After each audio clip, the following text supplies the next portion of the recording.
주말 탄핵안이 폐기되고 정치적 갈등은 더욱더 고조되는 상황입니다. 일단 국민의힘은 탄핵 반대를 당론으로 정하고 탄핵안 표결에서 퇴장을 해버렸죠. 이에 민주당은 매주 탄핵안 제출, 내란 특검 동시 추진, 예산안 삭감으로 맞서겠다는 입장을 밝혔습니다. 이 여당과 야당의 대치 국면이 극에 달하면서 정치적인 리스크는 지금 최악으로 치닫을 것으로 예상이 되고 있습니다. 자, 이에 최상목 경제부총리가 관계부처 합동 성명문을 내고 예산안을 신속하게 확정을 해달라, 국회를 향해서. 특히나 이게 중요한 법안이 있어요. 반도체 특별법, 그 다음에 금투세 폐지. 이거는 올해 안에 꼭 시행이 되어야 하거든요. 특히나 이 수급에 직접적으로 영향을 줄 수 있는 금투세 같은 경우에는 원래는 이 민주당 쪽에서 폐지하는 데 동의를 했습니다. 근데 갑자기 이게 계엄령 전국이 들어닥치다 보니까 이 뒷전으로 밀려버렸습니다. 자, 아무튼 간에 이런 것들이 빨리 통과가 되어야 된다라는 부분에 대해서 입장을 밝혔고요. 이어서 이창용 한국은행 총재, 김병환 금융위원장, 이복형 금융감독원장이 참석하는 거시경제 금융현안 회의도 개최를 했습니다. 자, 이 자리에서는요, 해외 투자자 그리고 국제신용평가사 등을 만나서 한국 경제가 계엄령 사태, 정치적인 리스크 불확실성에도 불구하고 상당히 견고하다. 자, 이런 것들을 어떻게 설명을 하고 그 다음에 설득을 할 것인지, 이런 부분에 대해서 구체적인 방안을 수립했다고 합니다. 이게 당연한 게, 증시에서 가장 싫어하는 게 악재가 아닙니다. 바로 불확실성입니다. 자, 아무튼 간에 이 정치적인 상황이 지금 불확실성이 더욱더 확대될 수밖에 없는 상황으로 가기 때문에 이 부분에 대해서 이 외국인 투자자들을 설득을 해서, 자, 우리나라 경제가 이러한 경치 상황에도 불구하고 여전히 견고하다. 자, 이런 메시지를 던지겠다라고 말을 한 것이죠. 자, 그래서 이 월요일 날 증시 시작하기, 즉 개장 전에 과연 이 정치적 리스크로 인해서 증시가 나락을 갈 것인가, 아니면은 그나마 잘 버틸 것인가, 그런 것들을 판단하는데 중요한 두 가지 지표가 있습니다. 바로 금리와 환율입니다. 일단 금리 같은 경우에는 지난 금요일 보시다시피 2.758%로 마감을 했습니다. 10년물 채권금리 기준입니다. 국채금리. 자, 그동안은 계속해서 이 10년물 국채금리가 하향 조정되어 왔죠. 원래는 다소 좀 높게 상승을 하다가 최근에 이 금통위에서 기준금리를 전격 인하를 했습니다. 근데 이게 약간 좀 서프라이즈성이에요. 예상치 못했습니다. 자, 그 이후에 이 국채금리가 빠른 속도로 내려왔습니다. 게다가 최근에 국제 기관 같은 경우에는 내년에 한국 경제의 성장률을 계속해서 하향 조정을 하고 있는데 1%대까지 나왔어요. 자, 그렇기 때문에 금리가 이렇게 낮아지는 거는 당연스러운 것입니다. 그런데 최근에 보시면 살짝 이게 튀어 올랐죠. 이게 바로 이 계엄령 쇼크 때문입니다.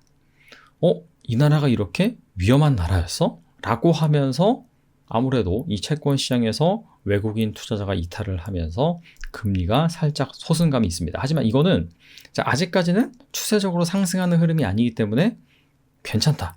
하지만 이 개장 전에 이 금리가 어떻게 튀어오르는지, 안정적인 수준을 유지하는지 아니면은 여기서 확 튀어오를지, 이 부분을 잘 살펴봐야 되고요. 그 다음으로는 환율입니다. 당연히 달러 대비 원화 환율을 잘 살펴봐야 되겠죠. 계엄령 선포 당시에는 한때 1,444원까지 올랐습니다. 자, 그러다가 이게 한 6시간 만에 해제가 되면서 다시 빠르게 안정이 되었다가 한 1,410원, 여기가 지지선입니다. 여기 지지를 받고 그 이후에 계속해서 올라서 어느덧 1,424원까지 올라왔습니다. 그래서 이 월요일 날 개장할 때 과연 이 환율이 튀냐 안 튀냐, 이 부분을 살펴보는 것도 상당히 중요합니다. 앞서서 채권금리, 그 다음에 환율 말씀드렸는데 이 하나가 튀고 하나는 잠잠하고 그럴 수는 없습니다. 아마 튄다면은 동시에 튈 가능성이 상당히 높거든요. 외국인 투자자가 우리나라에서 본격적으로 돈을 뺀다 라고 한다면 당연히 금리가 튈 것이고요. 그 다음에 환율도 동시에 다시 튈 것입니다.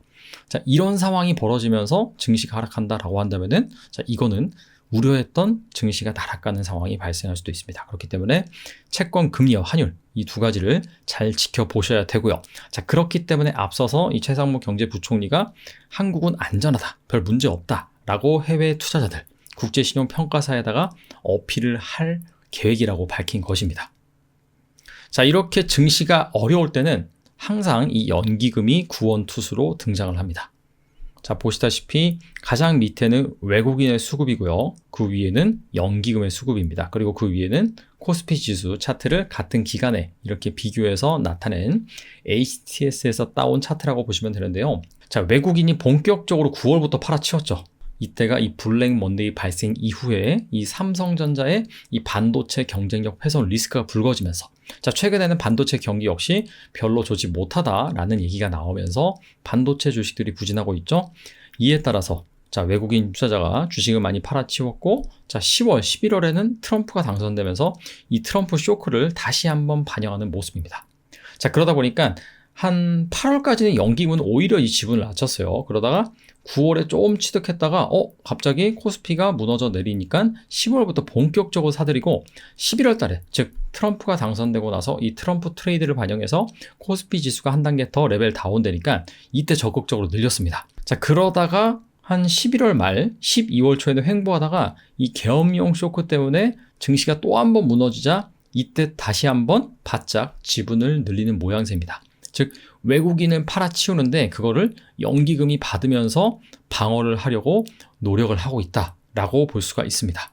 만약에 증시가 더 빠진다라고 한다면은 앞서서 이 정부에서 10조 원 규모의 증한 펀드 시장 안정 조치를 즉시 가동하겠다라고 밝혔습니다. 그래서 이 증한 펀드, 증시 안전 펀드 같은 경우는 10조 원 규모로 구성을 해서 가동할 수 있는 준비를 갖추고요. 채권 시장 안정 펀드 같은 경우는 한 40조 원 규모를 준비할 예정입니다. 채권 시장이 훨씬 크기 때문에. 앞서 말씀드렸죠. 채권 금리가 튀는 그런 상황을 최대한 막기 위해서 이 채권 시장 안정 펀드 역시 가동할 것으로 예상이 됩니다. 자, 그렇다면 이 뭔가 정부가 증시가 무너졌을 때 이 우주 방어를 하기 위해서 지금 총알을 장전하고 있는 상황인데, 과연 어떤 주식을 매수를 할 것인지 그 부분에 대해서 좀 살펴보면요. 과거에 이 증한펀드 운용 방식을 보니까 일단 뭐 정부에서 바로 사는 게 아니고요. 민간 운용사를 선정을 합니다. 근데 구체적으로 말씀을 드리면은 민간 연기금 투자풀 주간 운용사를 선정을 합니다.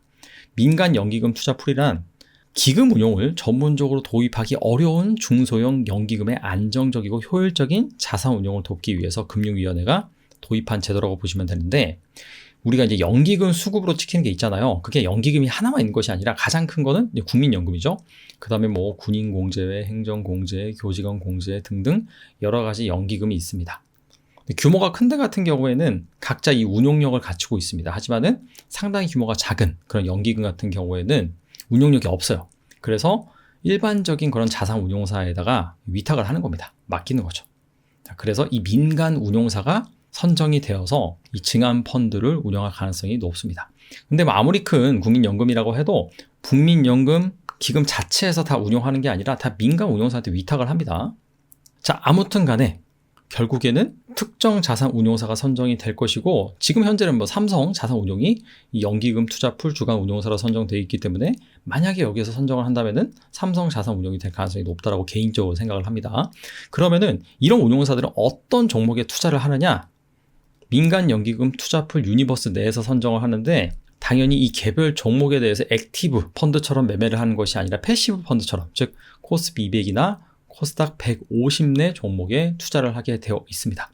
자, 결과적으로 한꺼번에 정리를 하자면은 현재 연기금이 투자하고 있는 그런 종목에 투자할 가능성이 높고, 그 종목들은 당연히 대형주인 코스피 200, 코스닥 150 내에 있는 종목이다. 이렇게 정리를 해볼 수 있습니다. 즉 계엄령 리스크 때문에 주가가 빠질 때 최근에 연기금이 계속해서 사들인, 자, 그런 종목을 같이 살 가능성이 높다. 자, 이렇게 정리해 볼 수 있을 것 같습니다.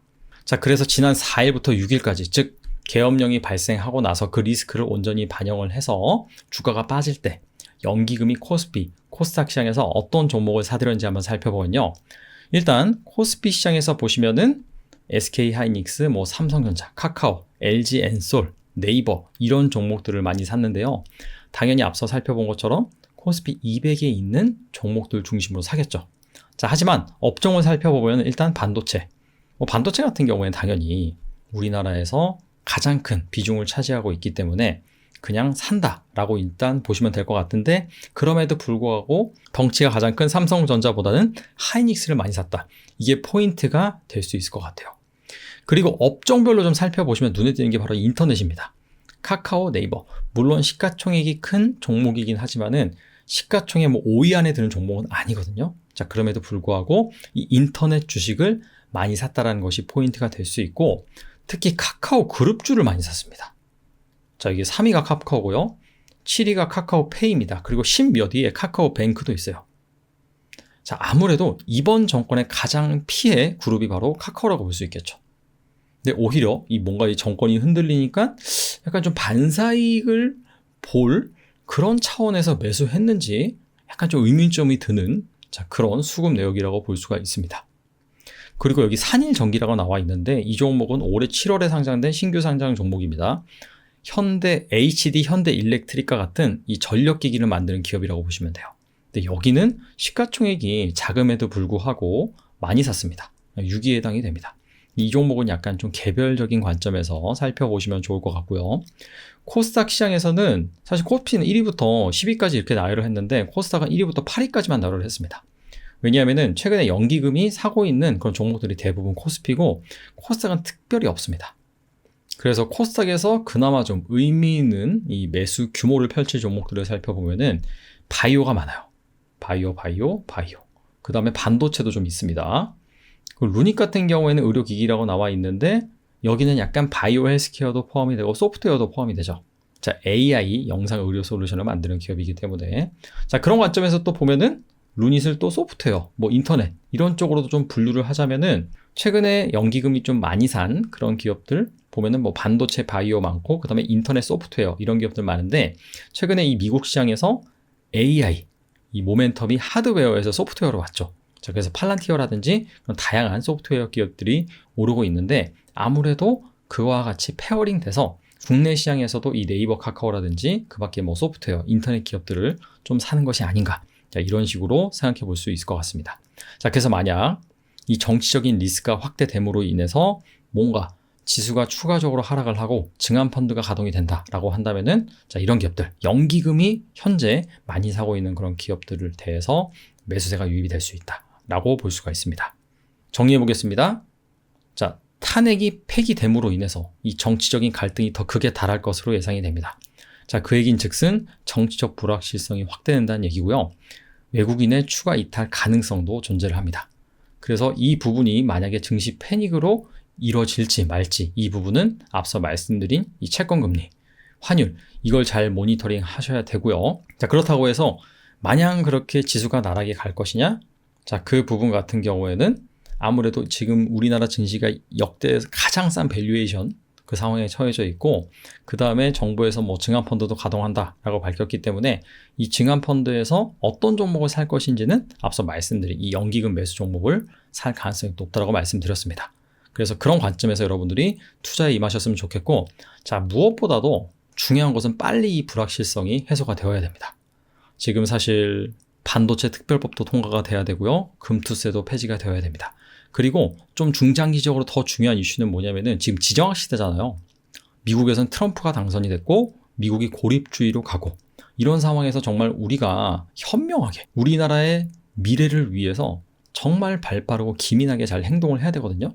근데 이게 지금 내부 이 정치적인 리스크 때문에 이러지도 저러지도 못하는 상황이 가장 안타까운 상황이라고 볼 수 있습니다. 그래서 하루빨리 이 상황이 해결이 되어서 그 다음에 정말 현명한 지도자가 잘 나타나서 이 어려운 시국을 지금은 정말 우리나라 내부 상태가 혼란스럽지만은 전화위복으로 잘 삼아서 이 위기를 다 같이 한번 극복해 봤으면 좋겠네요. 그리고 증시도 제발 미국 증시 반만 잘 따라갔으면 좋겠습니다.